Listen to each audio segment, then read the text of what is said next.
but I do use my life as fodder for my class. And I think students really appreciate that. Welcome to the CFI Faculty Lounge Podcast, an outlet created for continuous learning and actionable insights for faculty. I'm your host, Eric Magrum, inviting you to join us in conversation with dedicated educators who share their experiences, challenges, and effective solutions. Today, I'm excited to welcome an esteemed colleague and distinguished teacher, Dr. Robyn Kondrad, from the Department of Psychology here at James Madison University. Thank you, Robyn, for taking the time to be with us today. Thank you for having me. Yeah. Could you take us through your journey as an educator, where the journey started, and how you ended up here at JMU? Yes, so I'm going to backpedal all the way back to my teenage years because I was a swimmer growing up and taught swimming lessons and coached as a means of employment when I was in high school. And I loved teaching. And I felt like, this is fun and this is something I'm good at. I never translated that at the time to teaching college level students as I do now. But I think that was the beginning of my journey as a teacher. When I was in graduate school at the University of Virginia, my mentor in my very first semester there encouraged me to teach one of his lectures, which was in front of 250 undergraduate students.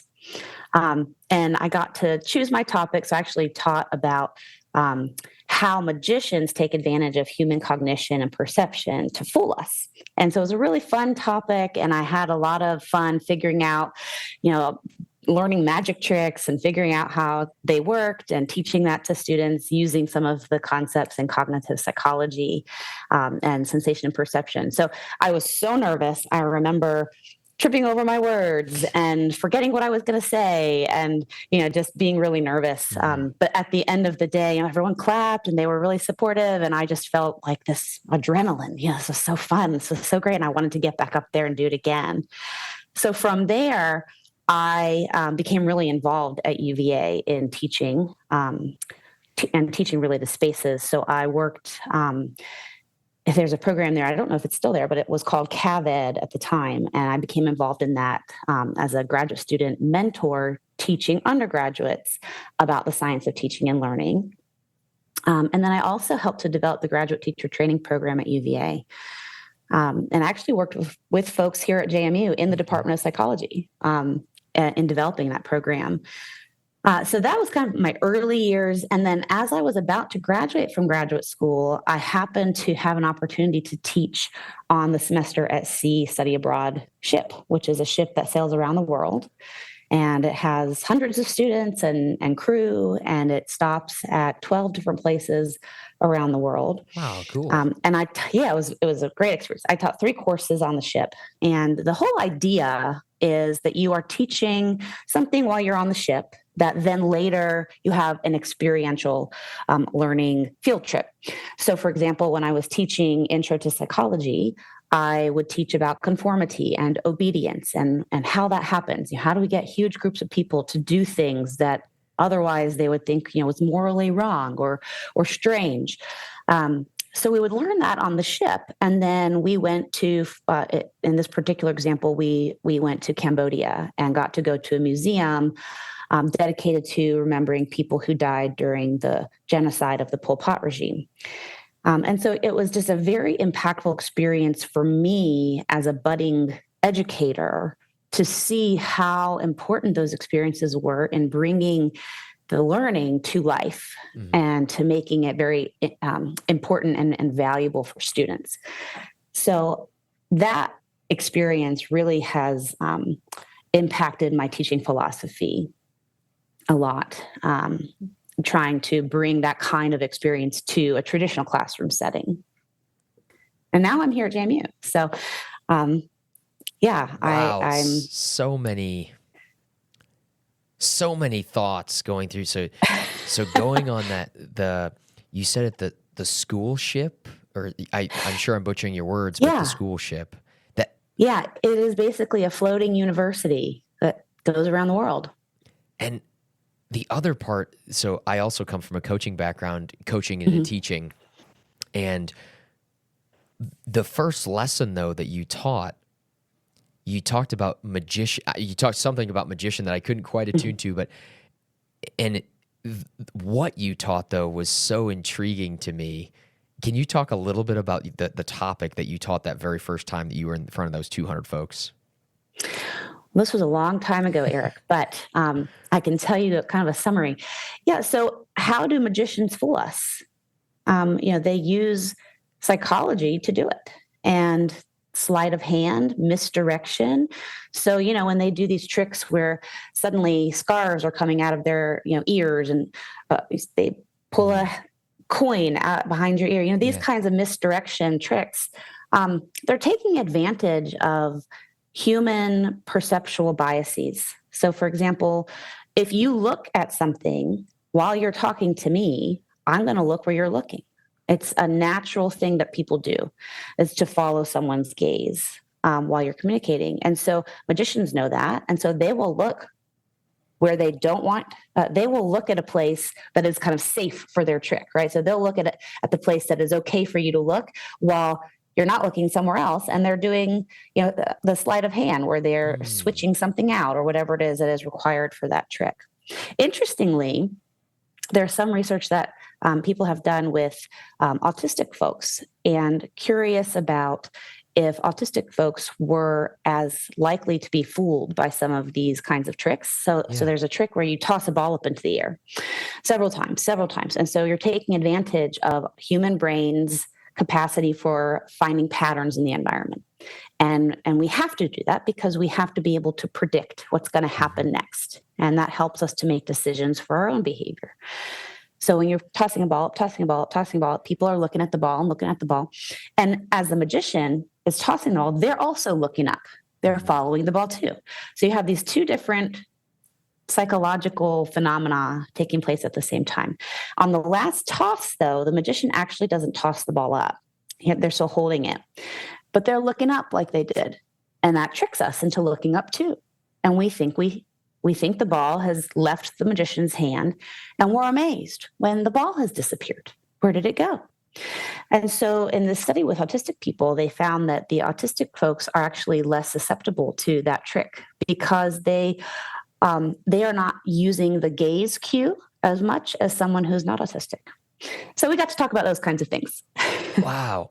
Again, I think I could just sit here and pepper you with questions about that very topic for hours, but we're going to not do that. But so you are here at JMU, and I want to ask you about your role at JMU and what it means to be excellent in your role here at JMU.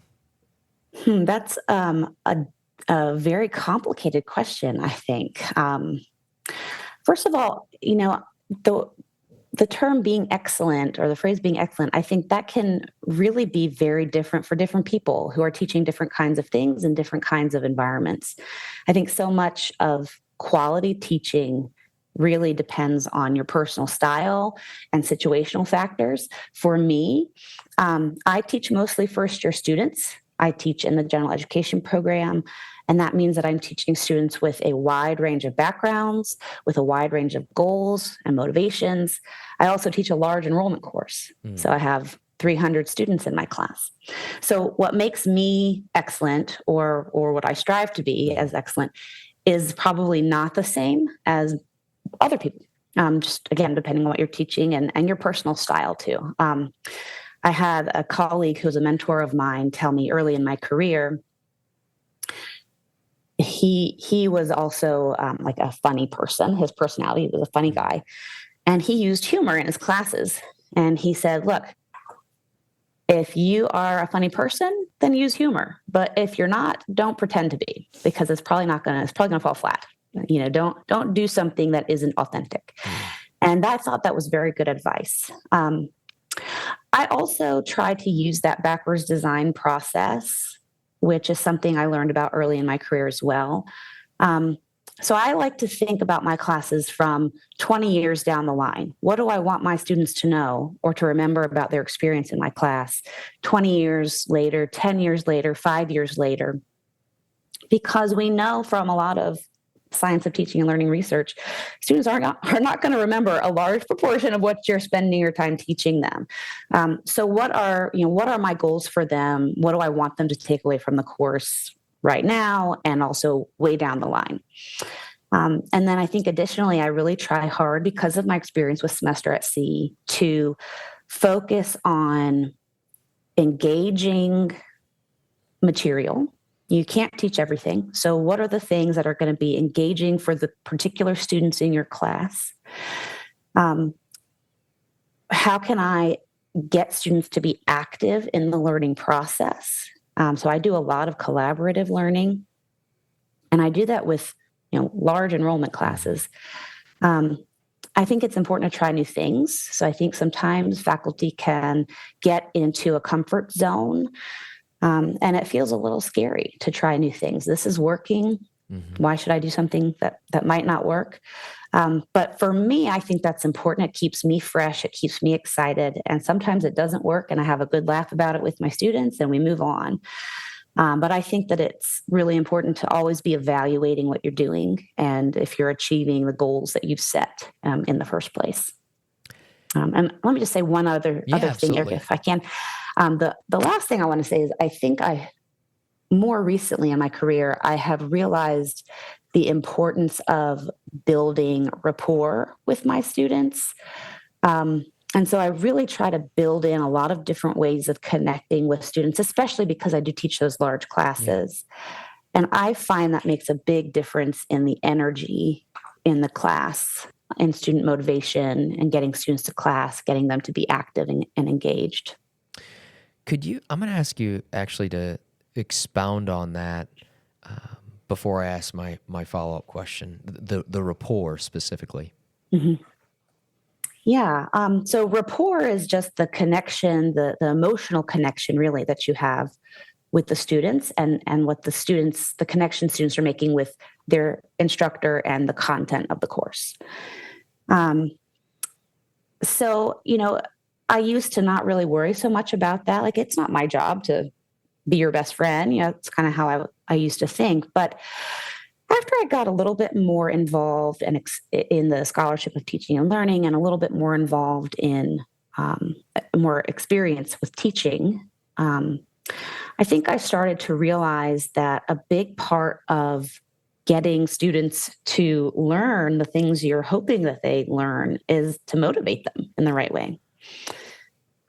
So I think that the things that I do to build those connections with students also motivate them to be in class. So to give one example, even though I have 300 students in my class, after every exam, my TAs and I have a big army of TAs that help me, we will send emails to the top percentage of students who've done well and the bottom percentage who aren't doing well, and we'll check up on them. How are you doing? Notice that you didn't do well on this exam. Do you want to come in? Do you want to talk? Or, wow, you did really well. Are there any strategies that really worked for you that we could maybe pass on to some of your classmates who are seeking help? So just trying to show that you're interested in the students and and you care about their success, I think goes a long way in motivating students to want to come to class and to do the homework and to do the learning.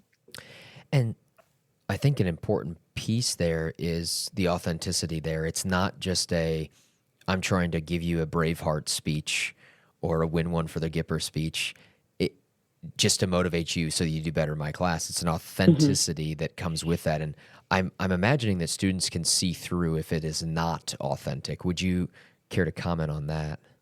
Oh, absolutely. Yeah. So one of the other things that I do, and this relates to the question about authenticity, is at the beginning and end of class, I think a lot of faculty do this. They talk to their students. Hi, how are you doing?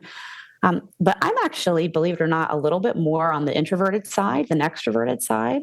And so, I wanted to build these connections intentionally with my students. And I really dreaded the 10 minutes before class because it's like, oh, what am I going to say? What kinds of, how am I going to have these authentic conversations? I don't want it to feel like a canned thing. How's the weather? And so I actually took advantage of, it's called the Fast Friends procedure, and it's a social psychologist who was interested in how people become friends. And some people are really good at it, and some people aren't so good. So what differentiates those two groups? And this social psychologist created a list of questions through their observations of people interacting. And these are like the kinds of questions that you ask as you start to build a deeper relationship with people. And so I kind of had those metaphorically in my back pocket and was amazed at how much easier it was to walk around the room and, talk to people out of the blue. So I actually have my teaching assistants now, as part of their training, learn about the Fast Friends procedure and, how to, it's not having small talk, it's having meaningful talk. Yeah. I like to call it meaningful talk. So Wonderful. And that's how it ties back into the authenticity, don't just do something to do it. I actually have to be interested in having this conversation with you and building those connections. Yeah, absolutely. And then if I'm a listener and I'm wondering, do I have good rapport with my students? How would I have an out-of-body experience and assess if I am doing well with if I have good rapport with my students, or if I were to go watch a classroom, what would good rapport look like? Are there telltale signs for that you look for? Yeah, absolutely. Actually, I'm going to put a plug in real quick for a teaching toolbox that I just wrote on this very topic. I think it'll be published in a couple of weeks. So there's actually a lot of research on building rapport. In fact, some of the research is done by our colleague in the Department of Psychology, Brian Seville. So there's a checklist that you can use. I'm trying to remember the name of it. It's the Professor Student Rapport Survey, I think is the name of it. And there's a short version of 6 items and a 34 question version. So you can actually do that yourself as a form of reflection, or you can ask someone from the CFI, we do consultations at the CFI, to come in and help to administer that with your students and then look at that as feedback. But I also think, as just someone who goes in, observes a class, you can tell really pretty quickly how the rapport is going. Are people smiling at each other? Are they interacting? Are they talking? Are people willing to raise their hand and answer questions in the class? I think these are pretty common signs that students are feeling comfortable, and that comfort and that safety come from a positive rapport that they feel with the instructor and with their peers. Yeah. Thank you for that. And it's quite obvious that you've thought quite deeply about your pedagogy, specifically with large classrooms. So you're well known for large classroom pedagogy. Could you provide one piece of advice for faculty who are teaching large classes, or maybe are going to teach large classes, that would significantly enhance but yet be a low hurdle for them to improve their pedagogy or their classroom experience? Yeah. Well, first of all, I think the mindset is important. I think if you haven't taught large classes before, it might feel a bit intimidating at first, especially because there's maybe a negative bias about large classes. Oh, large classes can't be active. Large classes are just more traditional lecture-based, podium-bound, multiple-choice test-bound. So I think changing that mindset is a first step. There are so many ways to engage and activate students in large classes, and you may have to rely a little bit more on technology than maybe traditionally you would have, but there's also very low-tech ways of engaging students in large classes. So I think, first of all, having the mindset of this is just going to be a different kind of challenge. Every kind of class has their own challenges. And in large classes, one of the bigger challenges is, how do I keep everybody engaged? How do I keep everybody coming to class? So it's just a different kind of challenge. So one of the things that I really love in my large class, and students really love, are using the polling software.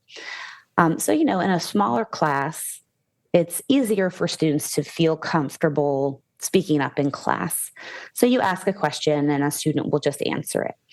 But in large classes, you really have the advantage of numbers. And I'm a data-driven person. I think many of us are as faculty members.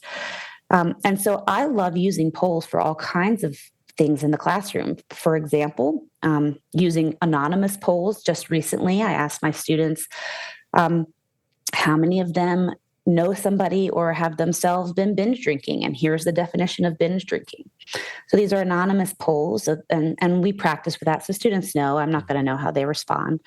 And so they're comfortable responding, but they can then see in a class of 250 to 300 students, what does their data actually look like? And a lot of times students are shocked by what they find out. And then we can compare that to national data. How do we as a class at JMU compare to national or even international trends? And so I think, in a way, large classes are advantageous for getting to do things like that. So again, I think my biggest recommendation is to have the mindset of what are the advantages of being in a large class setting, and how can I use technology to leverage those advantages. Absolutely. I would be one that would be fearful, to be quite honest with you, if I was to go into a large classroom, just because I'm used to smaller classes, although it's getting up there in numbers. It used to be like 20, now it's like 40, 50-ish. But I know you're talking about like 300, correct? Right. Yeah. I have 300 students. Actually, I have 2 sections of 300 students. So I mean, hey, I have you a with lot the of faces. You with the face answer the question. So yeah, I mean, yeah. Well, and that's a good example though, Eric, of how do you transition from a smaller environment to a larger environment? So I think one of the things a lot of faculty will do to build rapport is to learn students' names. And how the heck are you going to learn 300 students' names? Well, that's the wrong question to ask. In a large class, you're not going to learn 300 students' names, probably. Some people might. But what you can do is divide your class up into sections. And so, in my class, I kind of mentally have 8 sections of the class that I divide up, and I intentionally, students generally sit in the same place. So, intentionally, I go into each of these sections and I try to set a goal of learning one name, 1 or 2 names in these different sections. And eventually you get to a point where, you might know 20 or 30 names. And when you use those names, even in a large class, it makes it feel like you know a lot more people's names than you probably actually do. But that helps to make the room feel smaller. Very good. Such a intuitive way to do it. Just the sections. I just would have never been creative enough to make that connection. Yeah. So switching gears just a little bit, we want to get listeners ideas of the faculty, who they are outside. And so are there hobbies or personal interests that help you bring new energy and perspectives into your role at JMU? Well, I teach human lifespan development. So I think I have a very easy time of using personal experiences in my class because it's life. So I was the crazy person who had, when I had my first child, she was just born, minutes old. And I was the person who said, okay, can you just please hold my placenta up and shine a light? And here, can you stretch it out a little bit more? I teach prenatal development and birth, and I really want to have this picture to show students, because they just don't know what a placenta is and they don't know what it looks like. And so I think if you look at my student evaluations, that is a memorable moment for my students. I bet. But I do use my life as fodder for my class. And I think students really appreciate that. And they think it's kind of cool when my kids don't have school and I have to bring them to work with me. They come in and here's this 9-year-old version of the baby that they saw during the language development class. And now look at her, So they get a real life, they get to see this progression of lifespan development in real life, which is something that I think is really fun to be able to do. I have probably 100 different videos of my kids. I just showed in my class the other day, we're talking about gender identity development. And I had taken a video of one of my daughters when they were 2.5 years old and another video when they were 5 years old. And asked the same kinds of questions. Is mommy a boy or a girl? Is daddy a boy or a girl? What does it mean to be a boy? What does it mean to be a girl? Can you change your gender if you want to? Can you be both genders? A series of questions that I asked. And so the students got to see this real kid developing over time with this concept that we're just it's a dry concept that you read about in your textbook, right? But now it's come up in real life and they can see this development in real life. So yeah, I think my whole personal life I use in my class, I think, but not just one particular thing. Yeah. I can see how students would relate to you so well. I do a little bit of that, and I can't say all of what you said about how you use your life as fodder for your class, but I also try to do that. So even with the using your life as fodder for your classroom, what strategies do you use or employ to make sure that your personal and faculty responsibilities don't overwhelm each other or overwhelm you? I feel like I'm still working on that. Aren't we all still working on that? I don't think I'm perfect by any means, but I think over the years I have realized how important setting boundaries are. And I've gotten a lot better about being firm with setting certain limits.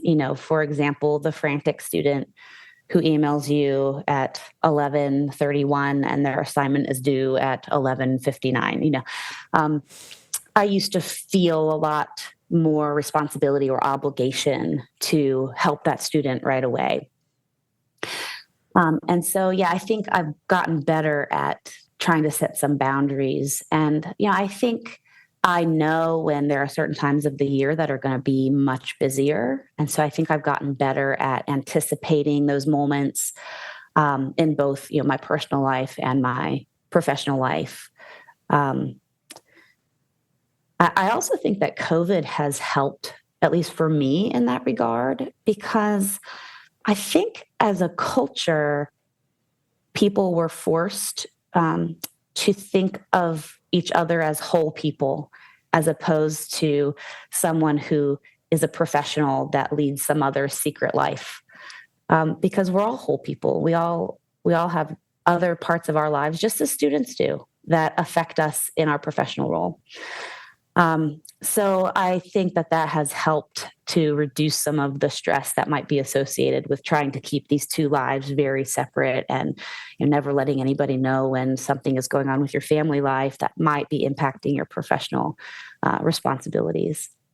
I think I could say this about most faculty, including especially myself. We're absolutely still learning how to do the boundaries deal and set those and be firm and have fidelity with those boundaries. So the last one that I love this question, which is, if you could hop into a DeLorean with Doc Brown and Marty McFly and gun it to 88, travel back in time and give yourself advice before your first day at JMU, what advice would that be?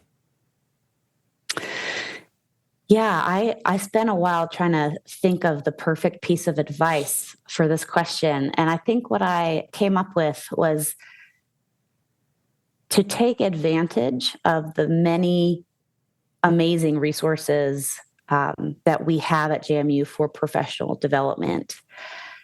I think when I first came to JMU, I was not a new faculty. I had been at Appalachian State for 5 years prior to my position here. But I think that I tried to learn a lot of things on my own. And I wish I had taken more time to, for example, attend more of the CFI workshops. I think I would have gotten to develop my network earlier and gotten to know more people, developing that network. And I think I probably would have learned a lot more and saved myself some time in the process, because sometimes it's great to be a self-starter and it's great to learn things on your own, but sometimes taking advantage of the hive mind is useful and is more efficient. So yeah, I think I would tell myself, don't spend so much time in your office. Get out into the campus community and go to the workshops and go to the lectures and become more enmeshed in the community earlier on. And that is what I and our listeners will do. Thank you so much, Robyn, for being on our podcast today. Yeah, this was fun. Thank you.